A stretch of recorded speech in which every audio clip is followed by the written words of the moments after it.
இஸ்லாமோட அஸ்திவாரம் என்னன்னு எப்பவாவது யோசிச்சிருக்கீங்களா? பில்லியன் கணக்கான மக்கள் பின்பற்ற இந்த நம்பிக்கை ரொம்ப சிம்பிளான ரெண்டே விஷயங்களை அடிப்படையா கொண்டதுதான். அது என்னன்னு ஒரு நிமிஷத்துல பாத்திரலாம் வாங்க.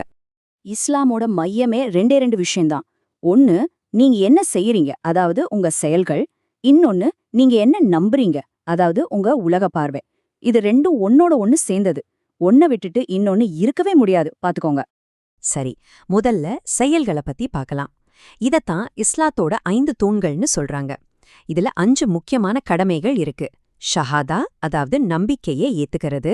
சலாத், ஒரு நாளைக்கு 5 தடவை தொழுகை செய்யறது. ஜகாத், ஏழைகளுக்கு உதவுறது. சோம், ரமதான் மாசத்துல நோன்பு இருக்கிறது. அப்புறம் ஹஜ், வாழ்க்கையில ஒரு தடவையாவது மெக்காக்கு போயிட்டு வர்றது. ஓகே, இந்த செயல்களுக்கு பின்னால இருக்கிறது தான் நம்பிக்கை. ஒரு முஸ்லிமோட உலக பார்வையே இந்த 6 நம்பிக்கைகள் தான் தீர்மானிக்குது. அதாவது ஒரே ஒரு கடவுளை நம்புறது, வானவர்களை நம்புறது, குரான் மாதிரி புனித நூல்களை நம்புறது, தீர்க்கதரிசிகளை நம்புறது, ஒரு நாள் இறுதி தீர்ப்பு நாள் வரும்னு நம்புறது, கடைசியா எல்லாமே விதிப்படிதான் நடக்குதுன்னு நம்புறது. இப்போ புரியுதா? இந்த செயல்களும் நம்பிக்கைகளும் தனித்தனி கிடையாது.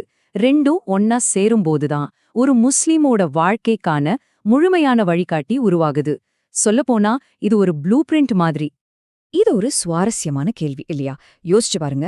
நீங்க செய்யற செயல்களும் நீங்க வச்சிருக்கிற நம்பிக்கையும் ஒன்னா சேரும்போது அது எந்த ஒரு வாழ்க்கையும் எப்படி வடிவமைக்குது? آمن الرسول بما أنزل إليه من ربه والمؤمنون